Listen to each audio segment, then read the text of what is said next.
el pueblo sentía que era de ellos, es decir, el pueblo estaba sintiendo que se le estaba quitando algo que les pertenecía. Y considero que a pesar de la lucha que dimos nosotros, la verdadera lucha la dieron ellos. Porque creo que 9.000 trabajadores no teníamos el poder para parar a Costa Rica. Ese poder únicamente lo tenía el pueblo.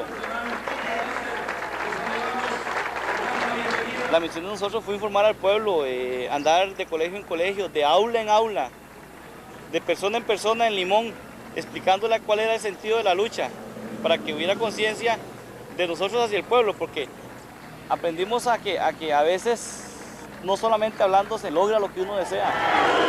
A mí me interesa principalmente ahondar en la relación que se puede establecer de los eventos del Combo en términos de memoria histórica, de lo que ya algo ha dicho Roberto, ¿verdad? De lo que en algún momento fue y ahora no necesariamente es. Es decir, cómo contrastar la memoria histórica con su mitificación, con cómo se afectó, cómo se dio esto dentro de una lógica en la cual desgraciadamente opera el mito democrático, y qué tipo de posibilidades tenemos hacia futuro, porque en eso pues compartimos un poco la evaluación de que estamos en un impasse, y ese impasse pues es bastante problemático. Entonces en ese sentido espero no extenderme yo tampoco, espero que no me repriman acá.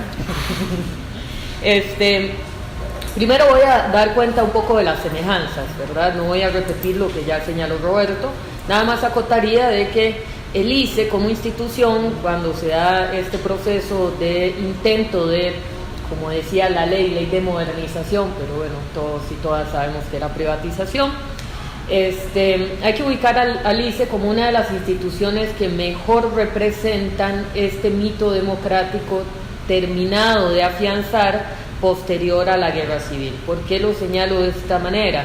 Porque encarna el imaginario de una institución que en principio representaría algo como lo costarricense, y lo costarricense pensado como pacífico, igualitico y demás.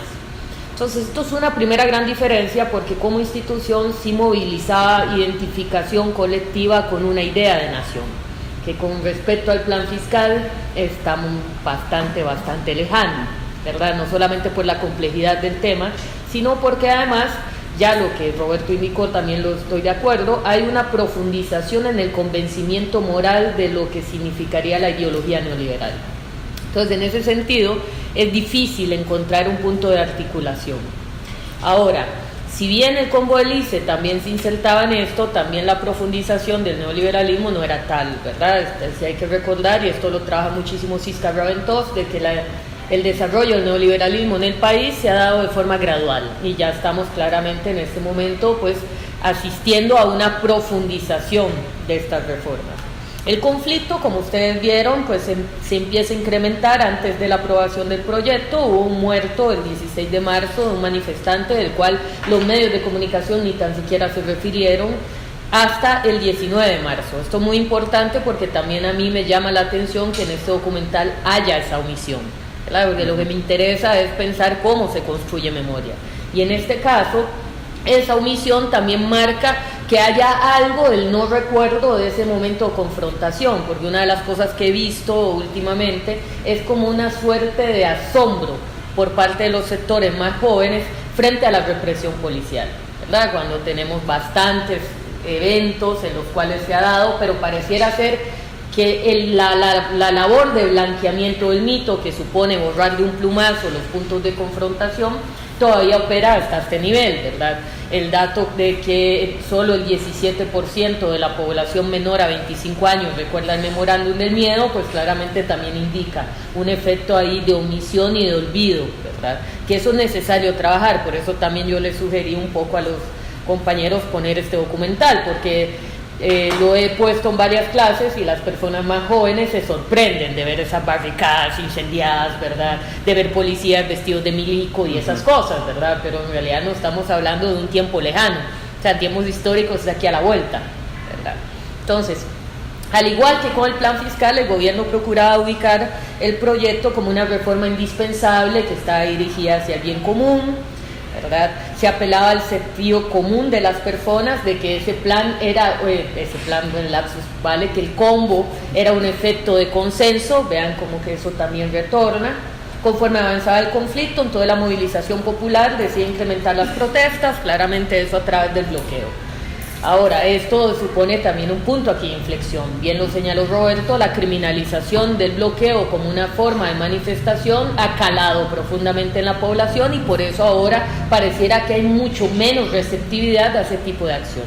Esto lo voy a retomar luego porque yo voy a sugerir tarde o temprano de que tenemos que repensar nuestras estrategias, ¿verdad? Porque no podemos hacer un caso omiso nada más de que es un montón de gente que está en contra, son un montón de fachos, probablemente, pero el asunto es que tenemos que ver cómo hacer para generar otro tipo de ganancia de posición, ¿verdad? Porque pareciera ser que lo que estamos realizando más bien nos afecta a nosotros mismos. La confrontación, además, me acuerdo esto porque yo lo trabajé en mi tesis de maestría. Por ejemplo, se le demandaba a los sindicatos una actitud patriótica que imprimieran a su lucha la cordura y la razón, con lo cual, justamente, si le hacemos la contraposición, están calificando a las personas que se oponían al combo como no patrióticos e irracionales. En ese sentido, los ataques verbales y los ataques personales caracterizaron muchísimo esta lucha contra el combo. Estas acusaciones pues claramente se han recrudecido porque otro efecto que tuvo de aprendizaje para las élites en ese momento fue empezar a trabajar con mucha más insistencia en la erosión de la imagen de los sindicatos y que desgraciadamente las cúpulas sindicales para mi gusto no han sabido manejar porque siguen presentando a la misma gente de siempre que todo el mundo odia, entonces es bastante sencillo pues ahí desmontar cualquier grado de legitimidad, ¿verdad? Entonces en ese sentido también tenemos que ubicar que no podemos hacer uso de las mismas estrategias cuando esas estrategias parecieran ya estar erosionadas en el tiempo. Ahora, inclusive en este sentido, hay otra parte de semejanza de que para el oficialismo de la democracia liberal procedimental, la capaz de tomar decisiones que deben ser acatadas por la mayoría. Si ustedes vieron, una de las diputadas se deja decir que las masas se equivocan, ¿verdad? Entonces, esa asociación, si ustedes la ven, también tiene que ver con el plan fiscal, ¿verdad? Hay una suerte de menosprecio a la capacidad de los sectores populares para comprender algo que suponen que es técnico. No me puedo detener en esto, pero esto justamente lo trabaja Jacques Rancière como un efecto de lo que sería este tipo de democracia de audiencias que están basadas en el experto. ¿Y qué significa los expertos? Que llaman entonces a cualquier X, a Teletica o a Canal 6 a que dé su versión de los hechos sin que haya una consulta a las poblaciones que se van a ver inmediatamente afectadas. Claramente la dificultad del caso contemporáneo es distinta a la del combo. Ustedes vieron en el docu donde una de las señoras dice es que era suficiente con decir nos van a subir la luz. Esa consigna muy sencilla, que es muy diferente de poner un plan fiscal en el cual lo que se está operando es con mucho miedo, ¿verdad? Miedo a que caigamos en default, miedo a perder presupuesto, ¿verdad? Y además con sectores privados que observarían como digno ser explotados, ¿verdad? Entonces la situación es completamente distinta, al menos en esa área. Otro punto que sí es muy semejante es que esta oposición, este antagonismo, se empieza a leer por parte de los sectores oficialistas como una expresión de lo no costarricense. Entonces se empieza a asociar la oposición a un proyecto como no costarricense, como antidemocrático, de que la oposición, y vean aquí la cacofonía casi, engaña, manipula, miente, falsea las informaciones con el objetivo de proteger sus intereses egoístas, ¿verdad? Eso es muy similar, lo cual a mí más bien me asusta el carácter repetitivo que tiene eso. Pero bueno, volviendo un poco a lo que sería el análisis de lo contemporáneo, justamente porque ya veo que el tiempo empieza a... Tienes como un minutillo extra para contrastarlo, Roberto. Ah, bueno. Entonces, el asunto acá es qué pasa con esa imagen, esa memoria que se crea el combo dentro de nuestras universidades y dentro además de las posibilidades de ejecutar algo. Si nosotros hacemos un análisis mínimamente coyuntura, pues claramente ya Roberto avanzó y estoy de acuerdo con la definición sectorial o multisectorial de los diferentes momentos de lucha, ¿verdad? En este momento a mí lo que me parece es que lo que tenemos es un conflicto que si bien a grandes rasgos podría ubicar a los sectores de esta manera, los que aprueban de forma absoluta el proyecto de ley, que serían algunos partidos políticos, cámaras industriales, empresariales, trabajadores del sector privado, pero la oposición está dividida, y esto es muy importante, porque hay una oposición que estaría en contra completamente del plan, del proyecto de ley, que eso incluye otros partidos políticos de izquierda ortodoxa, sindicatos del sector público y movimientos sociales. Está otro amplio sector que es el que está a favor de renegociar, y ahí hay un punto de choque, ¿verdad? Porque el asunto es cómo entonces debatir acerca de eso desde el sector de oposición, mientras que el oficialismo pareciera ser, entre comillas, pero eso sí casi siempre es funcional para las élites, que tienen una posición homogénea. A eso se le superpone también el hecho de que haya una oposición, otro tipo de antagonismo que sobredetermina lo previo, que es la oposición entre empleado público y empleado privado, que eso es un efecto ya de largo alcance de lo que sería esa racionalidad de corte neoliberal. Si ustedes se van, por ejemplo, a David Harvey y la forma en cómo él trabaja el convencimiento del neoliberalismo, es porque adquiere sentido común. Donde uno ve el sentido común cuando las personas de ciertos sectores, no todos privados, señalan de que sería más adecuado para ellos que nosotros trabajáramos con cronómetro, con baño cronometrado, con media hora de almuerzo y ojalá unas 10, 12 horas diarias, porque eso sí es digno, porque eso sí es trabajar. Cuando uno observa que para ellos justamente la definición de trabajo va por ahí, pues claramente estamos frente a un punto de no comprensión acerca de la legitimidad de la demanda del derecho laboral, ¿verdad? En ese sentido de la protección de lo que ellos denominan, entre comillas, privilegios sindicales, ¿verdad? Entonces, en ese sentido, considero que es importante reconocer que estas posiciones, y estoy citando la encuesta del CIEP, se resumirían así. Esta encuesta del 21 de septiembre, ¿verdad? Porque la que salió después todavía es mucho menos alentadora, pero para el 21 de septiembre estaba 14 a favor del proyecto, 65 a favor de pausar y renegociar, y un 21 que abogaba por la retirada.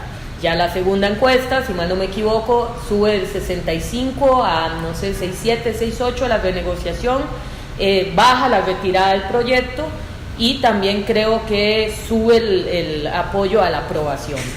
Entonces eso me indica de una u otra manera, de una forma general, de que estamos teniendo dificultad para articular, estamos teniendo muchísima dificultad para poder escuchar a esos otros que no necesariamente están en contra de nosotros, pero que no están dispuestos a aceptar cierto tipo de accionar. ¿Y por qué lo digo así? En esa misma encuesta muestra un 93% en contra de la suspensión de servicios médicos, un 82% contra obstáculos en la distribución de combustible, un 78% en contra de la suspensión de clases y un 72% en contra de los cortes de carretera. Ahora, claramente estamos frente a un escenario sumamente conservador.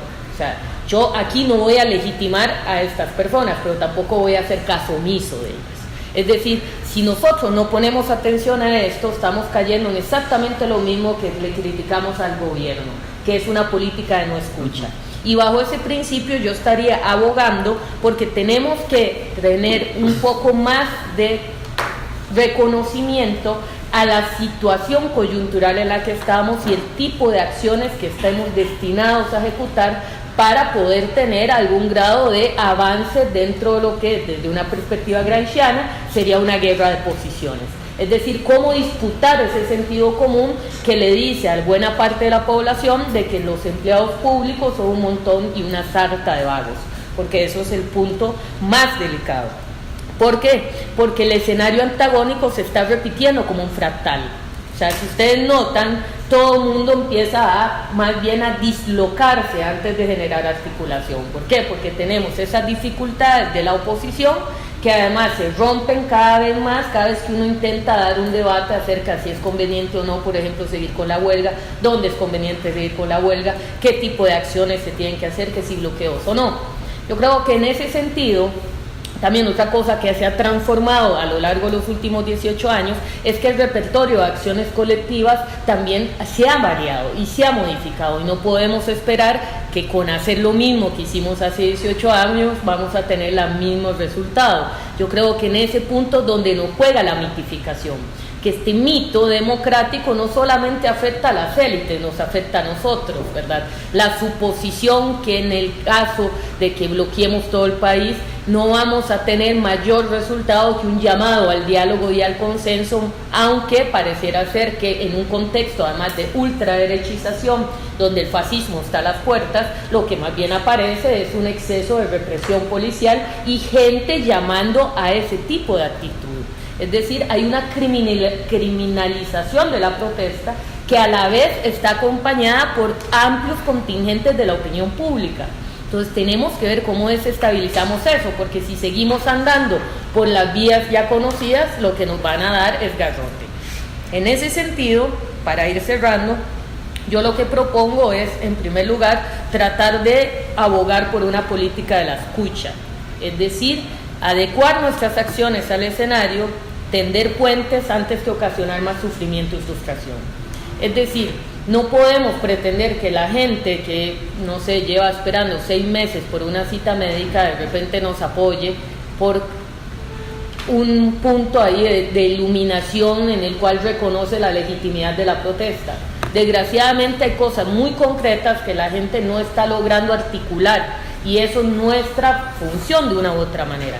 En ese sentido, abogo porque se modifique la situación de habla, visibilizar aquello que no está siendo visible, hay que historizar, hay que reconocer que estamos en un contexto grave a nivel global, tenemos que salirnos aquí del excepcionalismo local, o sea, no podemos pretender de que si nosotros formamos parte del mundo no estemos derechizados.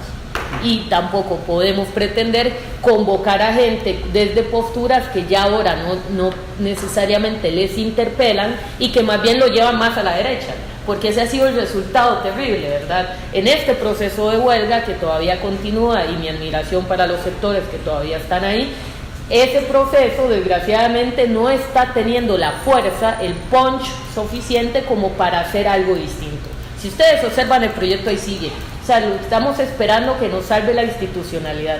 Y eso indica muy claramente la capacidad poco disruptiva que tenemos como movimientos sociales.